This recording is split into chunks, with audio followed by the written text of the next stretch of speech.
In today's video, I'm going to share with you a really simple tip to make sure you're striking up on the ball with the driver and gaining distance. Make sure you check this video out.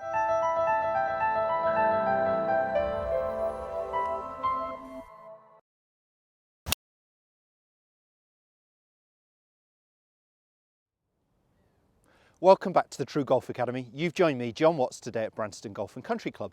Today's video, as I mentioned there in the intro, is going to be about driving. It's going to be about hitting the driver longer, maximising your distance. How are we going to achieve that? We're going to be changing your angle of attack. So that is whether we're striking downwards on the golf ball or upwards on the golf ball. For the majority of golfers, we need to be striking up on it. It is true, if you are real statty, you will see that the average on the tour is a little bit on the way down, but you've got to remember these guys who are swinging that, so this is on the men's tour, the guys who are swinging that are developing, you know, at least 110 upwards miles per hour clubhead speed with a driver, and some of them are perhaps trying to control the ball flight, hitting more of a fade shape.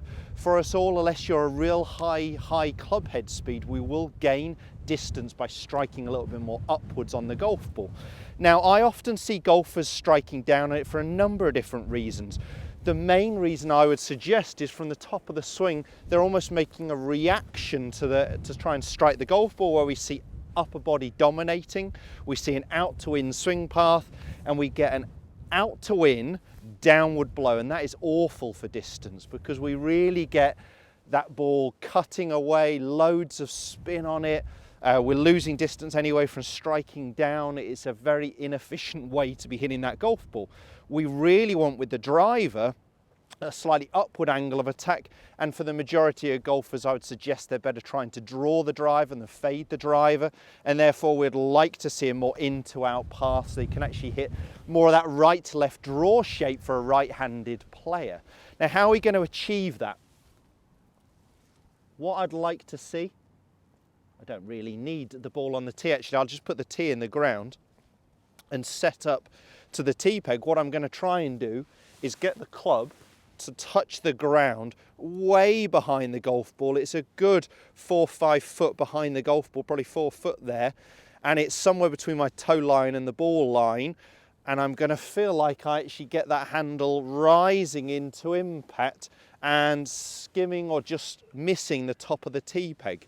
So we're actually starting to raise the handle. So what do I mean by raising the handle? Our lowest point that our hand should reach is at the last parallel position. So the last parallel position is here, okay, P6, where the club is at last parallel to the ground. We actually want, from this position, our hands to be rising a little bit into impact, and that is true for irons as well as drivers. I get a lot of people, oh, what about an iron? I need to hit down on it. We will be striking down on an iron, one, because perhaps the ball position is a little bit further back than the driver, but two, we'll have this angle in our lead arm and club shaft, and we'll be releasing the golf club. So effectively, although our handle is rising, we've got to let go of that angle, that lag, so the club is still swinging down. Okay, so our lowest point of our hands is here. What we want with all golf clubs is our handle to be moving up, and for a right-handed golfer, up and to the left once it's post-impact here. So we want this sort of movement. What you'll see with my body as I do that, okay, so I'm going to show it from a different angle here, get the club onto the ground before the ball. If the handle is rising and moving up and to the left on a nice arc, my whole lead side is extending, that I really want to see. So I really would love to see it impact our lead leg. For me as a right-handed golfer, that's my left side that's closest to the target. I'd love to see my left leg straight at impact, so extending, my hip is moving upwards, my left shoulder is moving upwards. People worry, especially with irons, that, oh, you know, I'm going to top it from there. But remember, as this side is moving up, this side, your trail side, is still moving down slightly towards the golf ball. Okay, so we want our lowest point of our handle here. It's moving up as our body extends into impact. That's the feeling that we're trying to create, and we'll definitely gain some distance with it.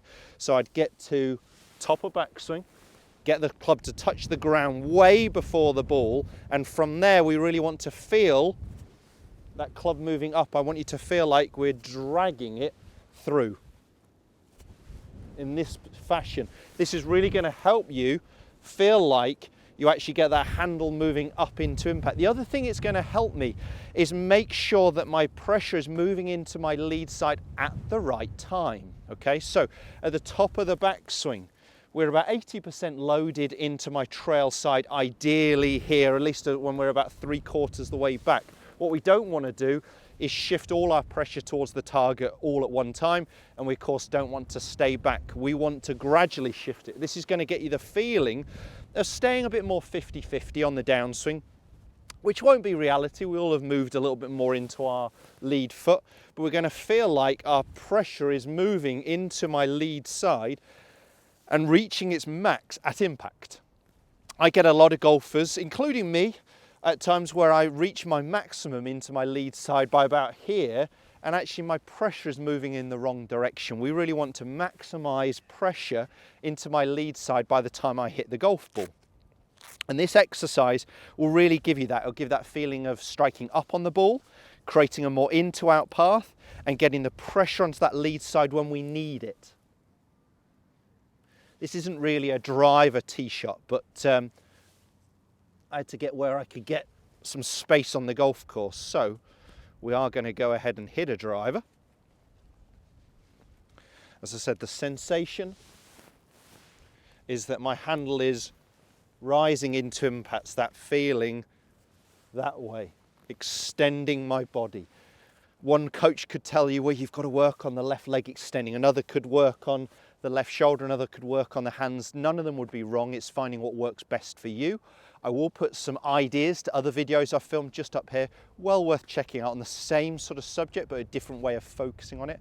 And while I'm on the subject, if you haven't already, and you do enjoy this video, please consider subscribing. Just hit the thumbs up if you enjoy the video and click the subscribe button below to never miss any more content.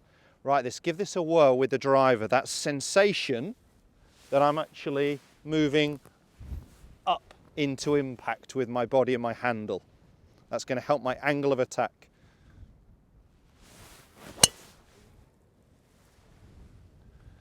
So just trying to get that sensation of striking up on the golf ball and my body extending into impact. And that felt great. That felt really good. There's nothing stopping you doing a few on the driving range where you do touch the ground before the ball and strike it from there. They won't go very far, but it's really going to give you that sensation of striking up on it. You could do a number of simple exercises on the range to help that angle of attack. And I filmed some again before. You know, if you put a towel or a head cover down on the ground and you try and strike the ball, miss the head cover. Simple exercises to encourage that angle of attack. But what I want you to do, as I said, is get that feeling that from our last parallel position here, my handle is actually moving up into impact, allowing my whole lead side to extend. For me, it's a great sensation because it really means that I feel like I stay behind the ball and move into impact at the right time. Let's give one more a go.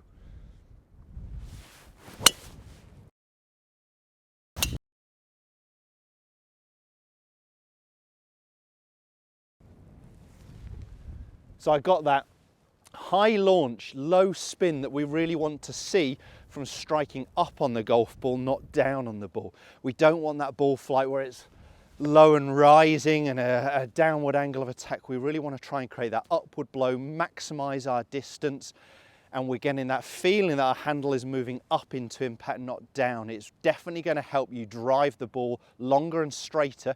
Give it a go on the driving range first. Let me know how you get on. It's great to hear from you guys if you post some comments below, if you enjoyed the video. And as I said, do consider subscribing to my channel to never miss another video. Cheers guys, we'll see you soon.